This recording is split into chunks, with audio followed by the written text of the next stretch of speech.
I gave my parents $40,000 for their business. When I went to sign the documents, they told me they had given it to my gambler brother. He needs a second chance.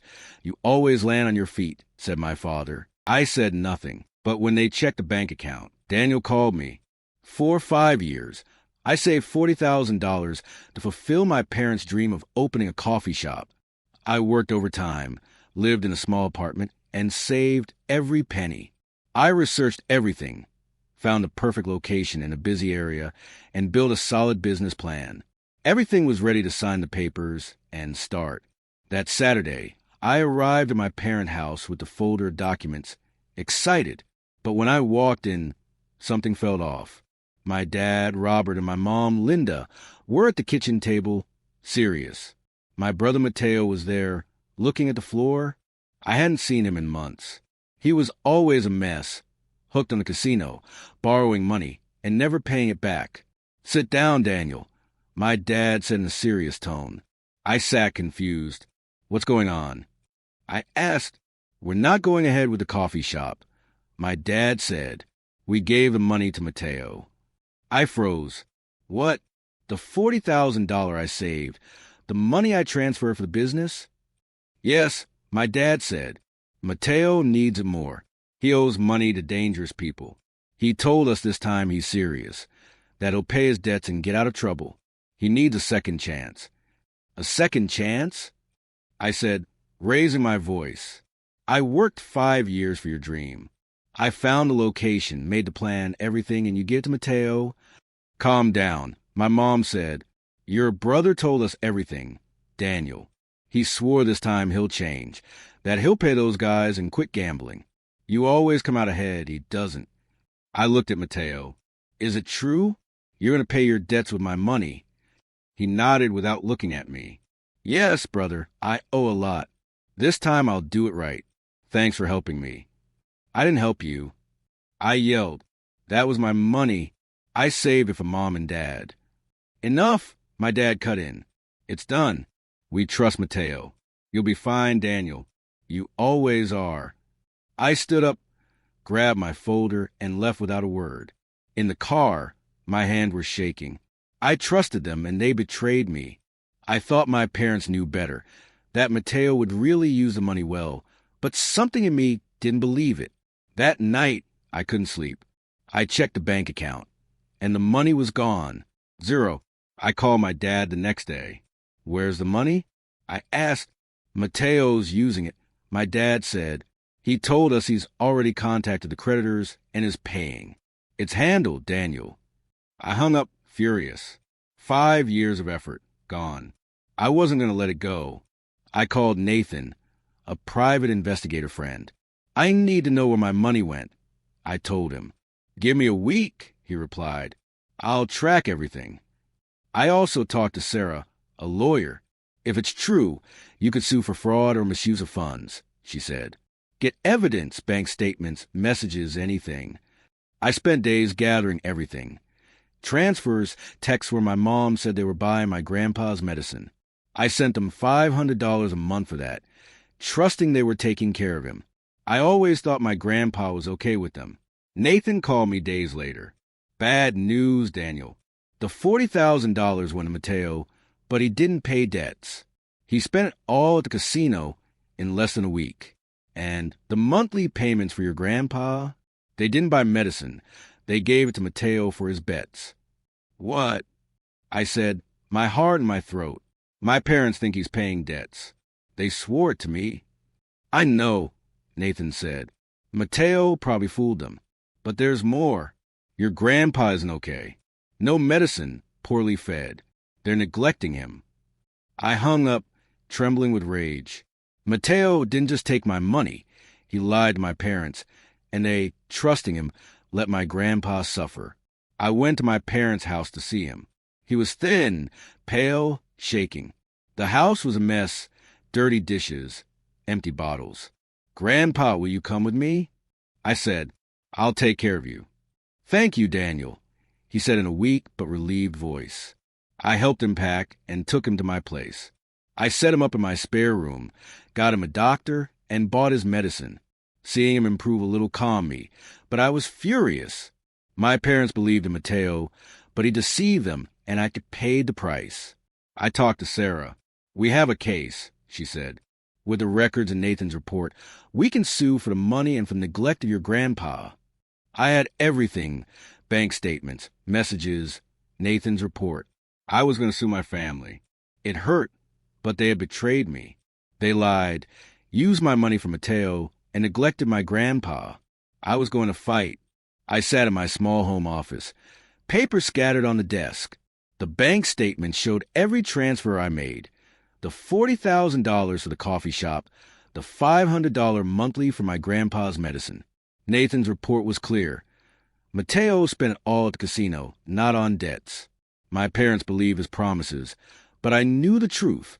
And my grandpa, now sleeping peacefully in my spare room, had paid the price for their neglect. I called Sarah the next day. "I have everything you asked for," I said. "Transfers, messages, Nathan's report. I'm ready." "Perfect," she replied. "I'll prepare the lawsuit. We're going for misuse of funds and negligence. The $40,000 is the main part, but the monthly payments they diverted count too, and your grandpa's condition strengthens our case. Send me everything by email and we'll meet tomorrow." I sent the documents that night. As I clicked send, I felt a mix of anger and sadness. I never thought it would come to this, suing my own family, but they left me no choice. I sat with a cup of coffee, looking out the window, remembering the times my dad talked about the coffee shop, how he wanted a simple place with wooden tables, the smell of fresh coffee.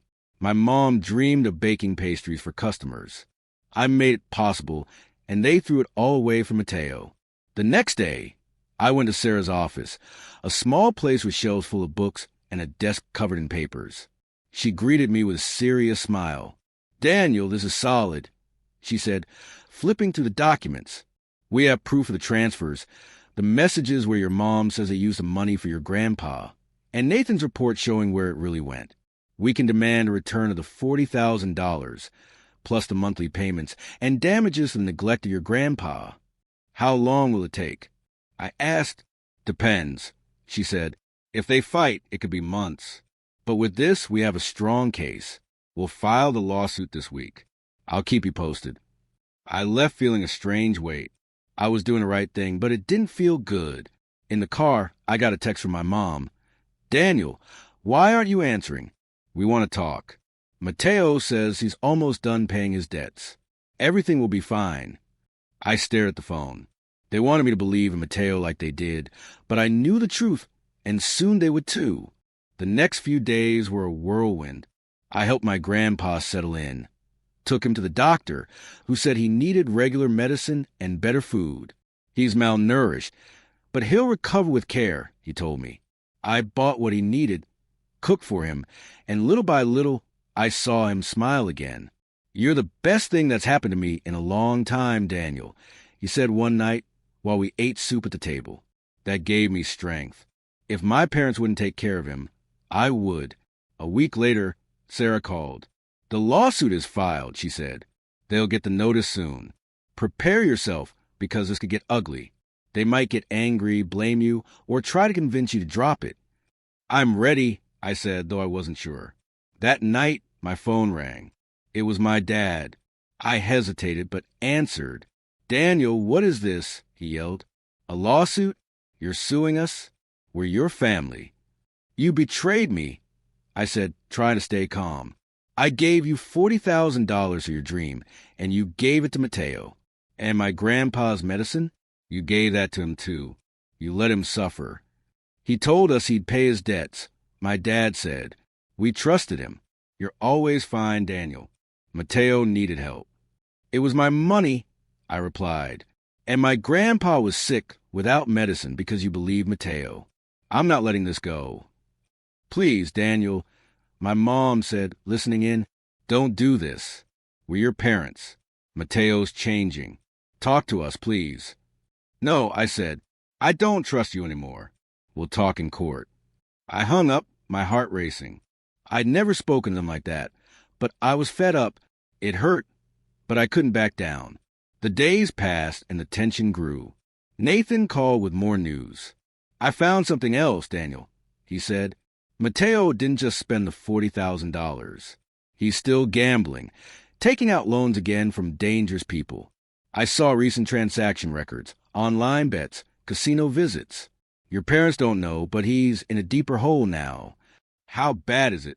I asked. Very bad, he said. He owes more than you can imagine, and those people don't mess around. If he doesn't pay soon, he could be in serious trouble. Thanks, Nathan, I said. Pass it all to Sarah. I hung up, thinking about my parents. They believed in Mateo, thought he was paying debts. But he was deceiving them again. Part of me wanted to warn them, but the part still bleeding from the betrayal said no. Let them learn the lesson. The next few weeks, I focused on caring for my grandpa and working. My boss gave me extra days to handle family matters, and I was grateful. One night, while making dinner, my grandpa told me stories of his youth, how he worked in a factory and saved for his family. You're like me, Daniel, he said. You work hard, take care of your own. I'm proud of you. Those words gave me courage. I was fighting not just for my money, but for him, for justice. Sarah kept me updated. The lawsuit was moving forward. My parents hired a lawyer, but Sarah said their case was weak. They can't justify what they did, she said. The money was yours, and the evidence shows it averted it. The neglect of your grandpa is undeniable. I felt relieved but not happy. This wasn't a victory I wanted to celebrate. One night, someone knocked on my door. It was late, almost 10. I opened it, and there were my parents, looking worried. My mom's eyes were red, like she'd been crying. My dad looked tired. Daniel, can we come in? My mom asked.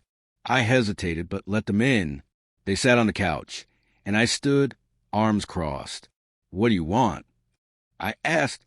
We found out everything, my dad said in a low voice. Mateo didn't pay his debts. He lied to us. We kept checking, and a friend told us he saw him at the casino gambling. We confronted him, and he admitted it. He spent your $40,000 and is still in trouble. We're so sorry, Daniel. You're sorry? I said, anger rising. I worked 5 years for that money, and it was for your coffee shop. And not only that, you left my grandpa without medicine because you believed Mateo. We had faith in him. My mom said, tears falling, we thought he'd change. We were wrong. Please, Daniel, forgive us. We need you. Mateo's in danger. He owes a lot, and those people are after him. Help us help him. I looked at them, incredulous. You betrayed me. I said, you took my money, neglected my grandpa, and now you want my help? No, I'm done being the one who always fixes everything. Figure out yourselves. Daniel, please, my mom begged. You're our son. We're family.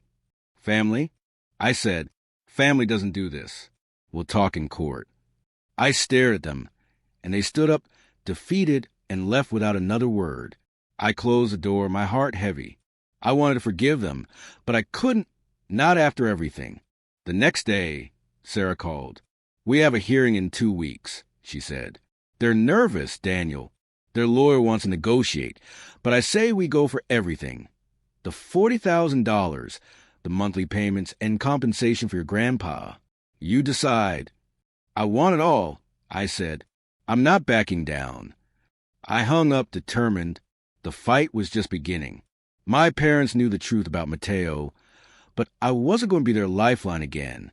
And Mateo, if he was in trouble, he'd face the consequences. I had my grandpa, my job, my life. I was going to get mine back and not look back.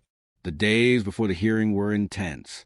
I got up early each morning, made coffee, and sat with my grandpa for breakfast. He was better, with color in his face, laughing a bit more. Daniel, this oatmeal is good, he said one morning, smiling. Better than what I had there. I was glad, but the anger was still there. My parents let him suffer, and I wouldn't forget. I spent afternoons reviewing papers with Sarah, making sure everything was ready. She was confident. We have a solid case, she told me. The evidence is clear.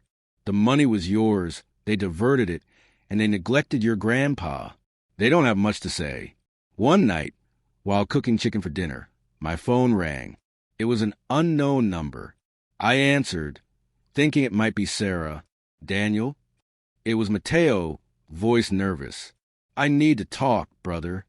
What do you want? I said coldly. I wasn't in the mood for his excuses. I'm in trouble, he said. I owe way more than Mom and Dad know. These people aren't playing. They found me yesterday, gave me a week to pay, or they'll hurt me. Please, Daniel, help me. You're the only one who can. I laughed, incredulous. Help you? You took my $40,000, Mateo. You spent it at the casino, lied to Mom and Dad. And because of you, my grandpa suffered. No, fix it yourself. Daniel, please, he begged. I'm your brother. I'm sorry. It got out of hand. Give me a chance. I swear I'll change. No, I said. I don't believe your promises anymore. Face what you did. I hung up and blocked the number. My heart was racing, but I felt free for the first time. I didn't give in. Mateo had to learn, and I wasn't going to carry his mistakes. The hearing came fast. That day, I put on a decent shirt and drove to the courthouse with Sarah. My parents were there, sitting on the other side with a lawyer who looked nervous. They didn't look at me. Mateo wasn't there, and I wasn't surprised. Sarah presented our case, showed the transfers, the messages, Nathan's report. She explained how I saved the $40,000 for the coffee shop, how my parents took it and gave it to Mateo, believing he'd pay debts. She showed how the monthly money for my grandpa never bought medicine, and how they found him thin and sick. The judge listened seriously, taking notes. My parents' lawyer spoke, said they acted in good faith, that Mateo convinced them he'd use the money well. We trusted our son, my dad said, voice shaking. We thought Daniel would understand that Mateo needed help. We were wrong. My mom cried, saying they were sorry, that they didn't mean to hurt me, but they didn't deny what happened. The judge looked at us all. This is clear, he said. The money was Daniel's, saved for a specific purpose. You diverted it without his permission, and the neglect of the grandfather is unacceptable. He ruled in my favor, ordering them to return the $40,000, plus $12,000 for the monthly payments diverted over 2 years, and $5,000 in compensation for neglect of my grandpa. My parents would have to pay, though the judge gave them time to do it in installments. I left the courthouse with Sarah, relieved but not happy. You did it, Daniel, she said. It's justice. I nodded, but seeing my parents, heads down and defeated, hurt. Part of me wanted to run to them, tell them everything would be okay, but I couldn't, not after everything. When I got home, my grandpa was watching TV. You won, right? He said, smiling. I told him everything, and he patted my back. You did the right thing, Daniel. I'm proud. We ate dinner together, and for the first time in weeks, I felt at peace. The money would come, and my grandpa was safe. A few days later, my parents came to my house. They knocked, and I opened cautiously. Daniel, can we talk? My mom asked, eyes red. I let them in. They sat nervous. We're so sorry, my dad said. We were wrong. We believed in Mateo, thought he'd pay his debts, that he'd change. But he lied, spent your money, and now he's worse. We've looked for him, but we can't find him. We're worried, Daniel. Those dangerous people are after him. Help us, please. I looked at their regretful faces. I wanted to feel pity, but the anger was still there. I'm sorry, I said. I love you, but I can't keep doing this. You betrayed me, let my grandpa suffer, and now you want me to fix Mateo's mess. No, I've given enough. Mateo made his choices, and you supported him. Now deal with it. Daniel, we're your family, my mom said, crying. We need you. I needed you, I replied, and you turned your back on me. I'll take care of my grandpa, but I can't be your lifeline anymore. I need boundaries. Don't call me. Don't come here. We'll talk when I'm ready, if I ever am. I stared at them, and they stood, tears in their eyes, silent. They left, and I closed the door. It hurt, but it was necessary. The next few days, I focused on my life. The money started coming in monthly payments, as the judge ordered. I used some to improve the house, bought a better bed for my grandpa, a comfortable chair for him, and fixed the kitchen. I took him to the park, and he laughed, telling me stories of his youth. "You're my rock, Daniel," he said one afternoon, and I almost cried. He was okay, and that's what mattered. One morning, while reading the newspaper, I saw a small story. Man missing after gambling debts. It didn't say the name, but the description fit Mateo. Age, height, last seen near the casino. I called Nathan to confirm. "Yeah, it's him," he said. "No one knows where he is. The police are looking, but those casino people might have found him first.